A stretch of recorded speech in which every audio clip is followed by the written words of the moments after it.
महाराज जी, आपने सत्संग में कहा था किसी भी साधन जैसे सत्संग, श्रीअंग, सेवा, नाम जप आदि से आश्रय पुष्ट होता है, तो क्या नाम जप करते समय संसार का चिंतन होने से संसार का आश्रय और पुष्ट होगा क्या? नष्ट होगा। उसमें बस भाव इतना रखना है कि हमारे सामने जो मन बातें फेंक रहा है विषयों की, अब आपको और मन को अलग अलग होना पड़ेगा।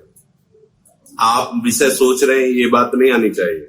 आपको आना चाहिए मन हमारे सामने विषय फेंक रहा है, कोई नाम, कोई रूप, कोई भी बात, कोई भी विषय, कोई भी पदार्थ, कोई भी घटना, अच्छी या बुरी, वो फेंक रहा है। आप नाम जप कर रहे हैं, बस उससे ना हमें प्रीति करनी। प्रीति का मतलब होता है जैसे कोई सुखद बात कही, हम उसमें डूबने लगे तो भी नहीं, उसे राग कहते हैं। और जो बुरी बात कह रहा है तो हमारे अंदर जलन हो रही है, हम द्वेष, ये दोनों बात नहीं करनी। बस ये देखना है कि हमें इस व्यक्ति से बात नहीं करनी तो निकल जाएगा। जैसे कोई भी हो, वो हमें गाली दे तो भी हमें नहीं बोलना है, वो हमें प्यार करे तो भी नहीं बोलना है, तो वो व्यक्ति से उदासीन होने पर चला जाता है। ऐसे ये वृत्ति है, वृत्ति आई है, जो हमने पूर्व में भोगा है, अनंत जन्मों में जो हमने किया है वो सब जमा है। अब जैसे जैसे हम नाम जप करते हैं वैसे वैसे वो वृत्तियां आती है सामने। चुपचाप हम नाम जप कर रहे हैं, वो वृत्तियां नष्ट हो रही है। बस उनसे न राग करना, न द्वेष करना है, न उनके अनुसार कोई क्रिया करनी है, न उनको हमको महत्व देना है। ये जितनी भी वृत्तियां हैं, सब असत वृत्तियां हैं, ये स्वयं नष्ट हो जाएंगी। ऐसे इस पृथ्वी नष्ट हो गई, इस पृथ्वी नष्ट हो गई। अब चूंकि बहुत जन्म हो गए इसलिए बहुत जमा है, तो हो सकता है लंबे समय तक भजन करने पर भी वही वृत्ति आपको दिखाई दे। क्योंकि काम, क्रोध, लोभ, मोह, मद, मत्सर, इन्हीं के द्वारा सारी वृत्तियां प्रकट की गई। तो हो सकता है कि 10 लाख बार डिलीट होने पर भी ऊपर वही वृत्ति आ रही, क्योंकि वही खेल होते रहे। तो हमको परेशान नहीं होना कि ये तो 10 वर्ष पहले थी, वही वृत्ति अब है। नहीं, 10 वर्ष वाली तो न जाने कब नष्ट हो गई। ये वृत्ति जो जमा है पीछे की, वो सब आ रहे हैं। जैसे एक ही आदमी हमारे पास 1000 मैसेज करे, हमने 500 डिलीट किया, लेकिन अभी 500 उसी के और है, तो हमें लगे पता नहीं डिलीट होते कि नहीं होते, वही नंबर वही बात आ रही। तो ऐसे ही साधक को धैर्य पूर्वक प्रत्येक नाम आपको संसार से अलग करना है। प्रत्येक नाम, जैसे भूखा हुआ व्यक्ति अन्न का जब एक कवल पाता है तो पेट में गया तो, पर एक कवल में समझ में नहीं आएगा। 2 कवल पाया तो भी नहीं समझ में आएगा। जब आधा पेट हो जाएगा तब उसको कुछ लगेगा कि हाँ, और फिर भोजन पाएगा तो उससे स्वाद आने लगेगा। ऐसे ही हम बहुत जन्मों के भगवान के आनंद से विमुख रहे, बहुत भूखे हैं भगवद आनंद की। जब से तुम बिछुरे पिए प्यारे, कबहु न पायो चैन। अब क्या है, अब हम नाम जब शुरू किया तो हमारी भूख और बढ़ी। जैसे कई दिन के भूखे को एक कवल पवाओ तो उसकी भूख अब विकराल रूप धारण करती है। तो पीछे जो विषय भोगे वो सामने आके खड़े हो रहे भजन रोकने के लिए। अब नया उपासक तो सोचता है जब भजन नहीं करता था तब तो ठीक था, अब जब से भजन शुरू किया इतनी गंदी बातें, इतने गंदे विचार, इतना संसार, माला लेते ही सब शुरू हो जाता है। तो पक्का, क्योंकि वो डिलीट करेगा, मन को खाली करेगा। अब उस मन में भगवत लीला भरेगी, और जब भगवत लीला भरेगी तो चाहे जाग रहे हो या सो रहे हो या बैठे हो या चल रहे हो, हर समय वही चलेगा। तो हमें धैर्य पूर्वक भजन करते रहना चाहिए।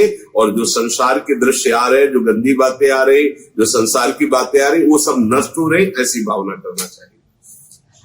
आपने सत्संग में कहा था कि नाम जब बिना गुरु कृपा के संभव नहीं है, अतः आपके द्वारा कृपा बल प्रदान किए जाने पर ही मेरा नाम जब संभव हो पाएगा। इसका भाव ये है कि भजन न होई संग बिन, भजन बिना नहीं प्रेम।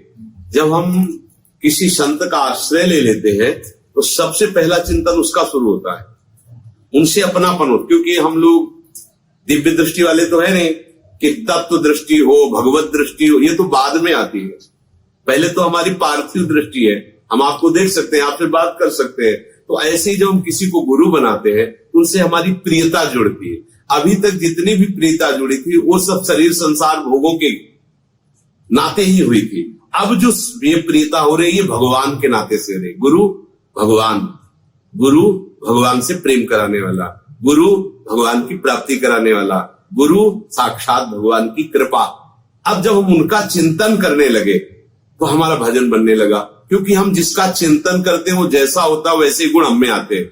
जैसे एक वो भृंगी नाम का कीड़ा दूसरी जाति के कीड़े को लाकर अपने मिट्टी के घड़ोंदे में रखता है और अपना डंक चुभोकर उसे भन ऐसे करता है, तो वो दूसरी जाति का कीड़ा उसका चिंतन करने लगता है। बिना शरीर छोड़े उसी शरीर से वो भंगी बन जाता है चिंतन के कारण। ऐसे ही जब हम गुरुदेव के आदेश उपदेश के अनुसार उनकी प्रियता या उनके डरवश हम उनका चिंतन शुरू कर देते हैं, तो हमारे हृदय में गुरुदेव के जितने सद्गुण हैं वो सब आने प्रारंभ हो जाते हैं। भजन न होई संग बिनु, भजन बिना नहीं प्रेम। बिना भगवत प्रेमियों के संग के भजन नहीं होता, इसलिए कहा गया है। क्योंकि हम जब उनका संग करेंगे तो उनकी वाणी, उनकी दृष्टि, उनके परमाणु हमारे ऊपर आएंगे, जिससे हमारा भी भजन बढ़ेगा, हमारी भी श्री लाडली लाल के चरणारविंद में रति होगी। तो अब आज हम विषयी पुरुषों का संग करें और सोचे भजन हो जाए, तो नहीं हो। अगर आपका पवित्र हृदय हो तो आपके पास बैठे वाले के क्या चल रहा है आपको अपने आप पता चलने लगे, क्योंकि आपके हृदय में आने लगे। एक बार दो संत हैं तो केरल से आए हुए थे, तो उनका हमें हृदय से लगा लो, तो ऐसे हृदय से ये लगाया तो हमारे अंदर दूसरा चलने लगा नाम। तो हमने कहा कि आप ये नाम जपते हैं क्या? बोले आपको कैसे पता? हम कहा हमारे चलने लगा, आप साथ ही लगा ले। बोले हम निरंतर इसका मतलब वो बहुत अच्छा जप करते थे, तो जे भी हृदय से लगाया सो स्फुरित होने लगा, क्योंकि अब पवित्र हृदय में तत्काल वो अपना प्रभाव डाल दिया। ऐसे ही यदि हम गलत आदमी का संग कर ले, गलत आदमी के साथ भोजन करें, गलत आदमी के साथ संभाषण करें, तो हमारे भजन में विक्षेप पड़ने लगेगा। इसीलिए कहा जाता है कि कुसंग का त्याग करके भगवत संगियों का संग करें तो हमारे भजन में वृद्धि होगी। और रही कृपा की बात, तो जब गुरुदेव किसी को मंत्र देते हैं तो बकाया नहीं रखते, वो अपना मानो जीवन दे देते हैं। पर आप उनका महत्व ना करने के कारण, उनकी आज्ञा पालन ना करने के कारण आप उस बात को समझ नहीं पाते। नहीं, गुरुदेव से कृपा मांगने की जरूरत नहीं है।